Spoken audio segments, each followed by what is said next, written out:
Donc, après avoir introduit le concept de condition qui fait partie de structure de contrôle et dans lequel nous avons réalisé deux tests. Le premier pour les moyennes, est-ce que c'est validé ou non validé, et le deuxième surtout pour réaliser une application qui affiche stock insuffisant dans le cas où la quantité est inférieure à 3, comme c'est mis ici dans l'expression des besoins. Alors maintenant, on va faire la deuxième partie de structure de contrôle. Il s'agit des boucles. Donc les boucles, normalement, c'est une chose qui se répète. On avait déjà réexpliqué ça plusieurs fois dans plusieurs occasions. Maintenant, par exemple, l'objectif, c'est de calculer la somme des n premiers nombres. Alors pour calculer déjà la somme, c'est un travail qui se répète. C'est-à-dire faire 1 plus 0, le résultat c'est 1, par la suite faire 2 plus 1, et le résultat c'est 3, par la suite faire 3 plus 3, et ainsi de suite. D'accord? Donc c'est une logique qui se répète. À chaque fois, j'ajoute un nombre à une somme que je peux la stocker dans. D'accord? Par exemple, au début, elle est initialisée à 0. Si mon compteur il est à 1, donc je fais 0 plus 1. Donc j'écrase et je mets dans la somme ici 1. Maintenant, mon compteur il est 2. Donc qu'est-ce que je vais faire? Je vais faire 1 plus 2. Je vais avoir 3. J'écrase 1. Et je vais faire ici 3. Maintenant, mon compteur il est à 3. Je vais faire 3 plus 3. Donc j'écrase 3 et je vais mettre 6. Si je suis à 4 maintenant, je vais faire 4 plus 6 égale à 10. Donc, j'écrase toujours. Pourquoi j'écrase? Parce que j'ai somme égale. À chaque itération, j'ai une nouvelle somme.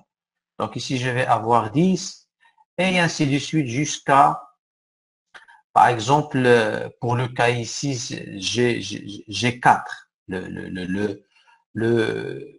Le nombre saisi au clavier, c'est 4. C'est-à-dire, j'ai 1 plus 2 plus 3 plus 4 qui fait exactement 10. Et comment calculer 10? C'est exactement cette manière-là qui se répète. Donc, une fois dit répétition, il faut penser aux boucles. Donc, les boucles, la boucle for, elle a 3 blocs. D'accord? Donc, les blocs de la boucle for, il y a déjà 3 parties. Donc, si je veux faire ceci, donc la première partie, il s'agit de l'initialisation. La première partie de la boucle, c'est celle-là, c'est l'initialisation. Cette initialisation, normalement, on l'utilise une seule fois. C'est-à-dire, si je vais mettre ici, par exemple, je vais initialiser une variable à 1. Elle est utilisée une seule fois.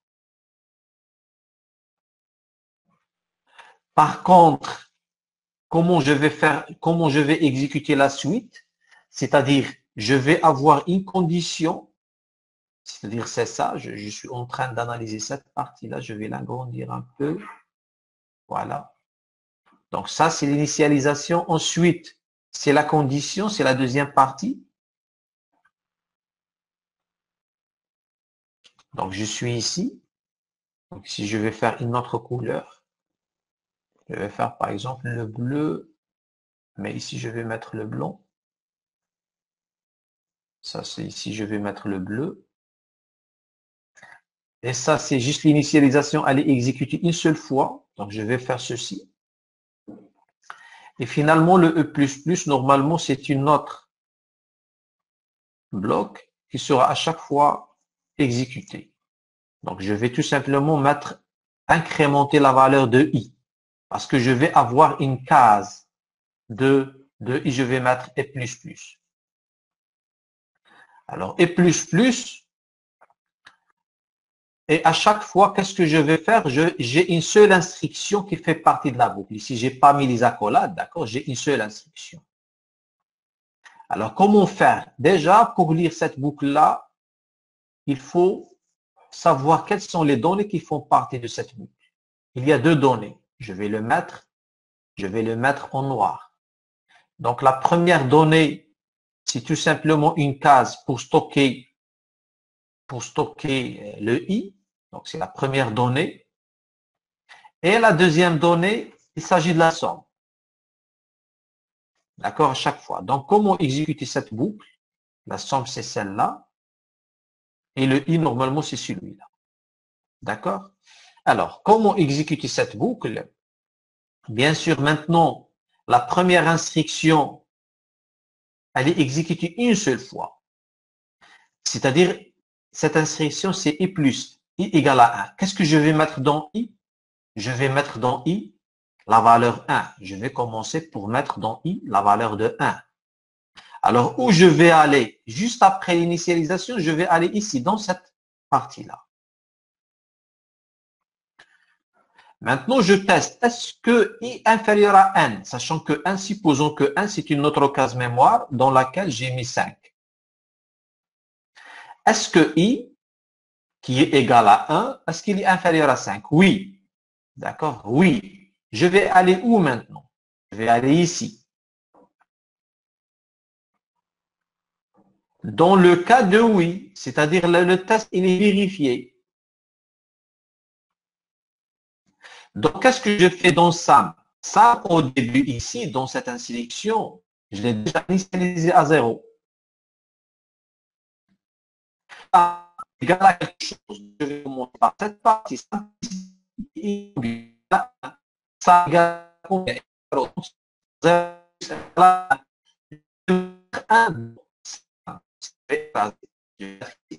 1. Qu'est-ce que je vais mettre maintenant? Je dois aller ici. Et E++, normalement, c'est quoi E++? C'est I, c'est exactement égal à E plus 1. E++, c'est exactement ça. C'est la même chose. Donc, je vais aller à mettre incrémenter. On dit incrémenter la valeur de I. C'est-à-dire, au lieu de 1, je vais mettre 1 plus 1, ça veut dire 2. Ou bien plus plus, ça veut dire 2. Donc, je vais écraser. Je suis ici, je vais écraser. Donc, vous voyez la phase 0. Après, je suis ici. Je vais aller ici et je boucle. Donc, c'est ça. Je vais boucler maintenant.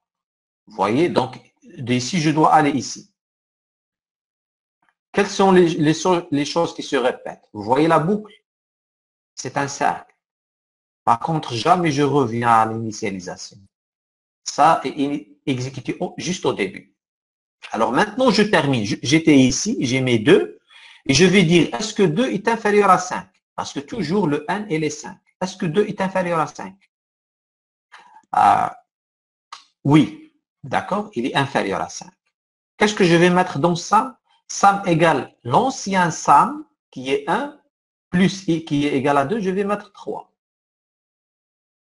Je vais aller où maintenant? Et plus. Au lieu de 2, je vais mettre 3. Donc maintenant, 3, je vais aller où? Je vais aller ici. Est-ce que 3 est inférieur à 5? Oui. Je vais aller dans SAM. Je vais écraser 3 et mettre 3 plus 1 qui est 4. Je vais aller où? Dans E++. Qu'est-ce que je vais mettre ici? Je vais mettre 4. Dans la zone là où il y a I. Je reviens ici. Est-ce que 4 est inférieur à 5? Oui. Je vais aller ici dans SAM. Vous voyez la boucle, c'est un travail répétitif. Donc c'est ça la forme de la boucle. Et je vais mettre SAM plus I qui est normalement. Attendez. Non, je suis trompé quelque part. Dans le cas où j'avais 3, donc I égale à 3, la somme égale à 3 plus 3, ça fait 6 au lieu de 4. Ça fait 6. D'accord? Donc, je vais mettre un 6. Maintenant, je reviens pour faire le E++, c'est 4. Et je reviens pour dire, est-ce que 4 est inférieur à 5? Oui. Je reviens pour dire, la somme égale à 6 plus 4, c'est-à-dire 10. Et je reviens ici pour mettre E++, je vais avoir, en I, je vais avoir la valeur 5. Est-ce que maintenant 5 est inférieur à 5? Non. Je vais sortir de la boucle. C'est terminé. C'est-à-dire, j'ai ajouté les nombres 1, d'accord, plus 2, plus 3, plus 4. D'accord? Les n premiers nombres, ici, même le 0 est inclus. Sinon, si tu souhaites faire même le 5 inclus, qu'est-ce qu'on nous allons changer dans la condition? Nous allons tout simplement ajouter O égale. I inférieur O égale à n. Si le n est inférieur ou égal, maintenant si j'étais à 5, est-ce que 5 est inférieur ou égal à 5? Oui, je rentre encore. Et je vais à la place de 10, je vais mettre 10 plus 5, je vais retourner 15. Et comme ça, j'ai ajouté même le 5 plus 5. Et je vais avoir 15, c'est-à-dire 3, 6, 10, 15. Donc c'est exactement ça comment exécuter une boucle en C. Et c'est la même logique en C++. Alors, comment écrire le programme rapidement? D'accord, je vais l'écrire. D'accord, je vais écrire. Déjà, je vais sauvegarder ce programme-là. Je vais le sauvegarder quelque part parce qu'on aura besoin de ça. Je vais le mettre dans un fichier bloc-notes.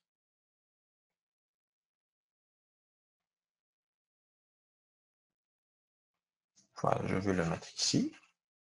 Et maintenant, je vais aller pour calculation des un premier nombre. Donc, il faut utiliser un compteur parce que je vais utiliser les boucles. Parce que l'objectif, c'est de calculer la somme des n premiers nombres. Qu'est-ce que je vais faire? Int i. Et j'ai besoin de int sum qui est initialisé à 0. Et je vais écrire la boucle for i égale à. Soit je fais à 0 parce que je vais 0 plus 0, ça ne sert à rien. Donc, je peux commencer à 1. Donc, ou Monsieur, égale. Oui, يمكن لك ترجع للكور. J'ai une question. oui. Monsieur, في la dernière ligne, print sum d arrobas des premiers nombres et monsieur ما فهمتش علاش درنا هذيك Oui, هذه fonction erronée هذه. Oui, هذه déjà elle est erronée بعدا. Somme des n premiers nombres, je dois afficher le n ici, donc virgule. Je dois mettre le n, d'accord? Virgule, sum, parce que j'ai oublié ici le, d'accord? Pour le cas de C.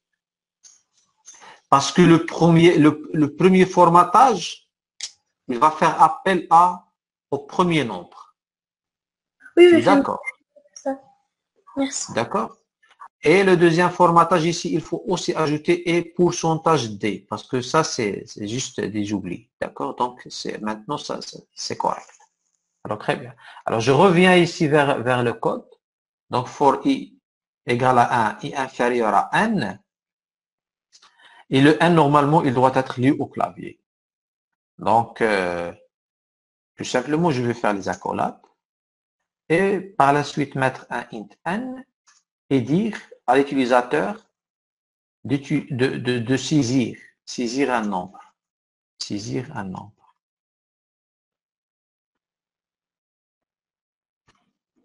Et bien sûr, faire un cin sans taper l'adresse, cin n. Et par la suite, à chaque itération, je vais faire sum égale à sum plus i. Aussi, dans l'Internet, vous pouvez trouver sur, si vous allez réviser peut-être un autre cours, voir à gauche, à droite, parfois vous pouvez trouver ça.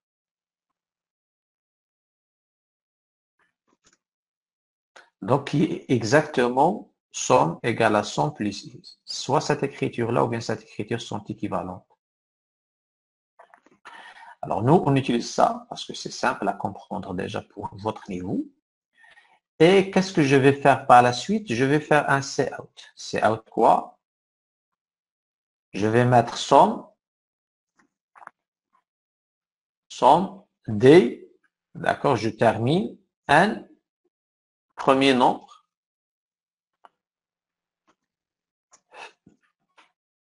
et je fais ça, et je fais ça.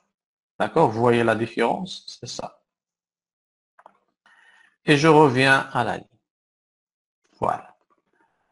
Alors, c'est une n est inférieur et plus, le i il est déclaré, ça marche. Donc, si je vais saisir un nombre ayant 5, je dois retourner la somme des 5 premiers nombres est 15. Donc, c'est exactement ce qui est demandé par le travail, tout en faisant l'explication qu'il faut. Maintenant, juste rapidement afficher les nombres pairs, parce que maintenant, qu'est-ce qu'on va faire? L'objectif, c'est de combiner à la fois les boucles et les tests et calculer les sommes des nombres pairs.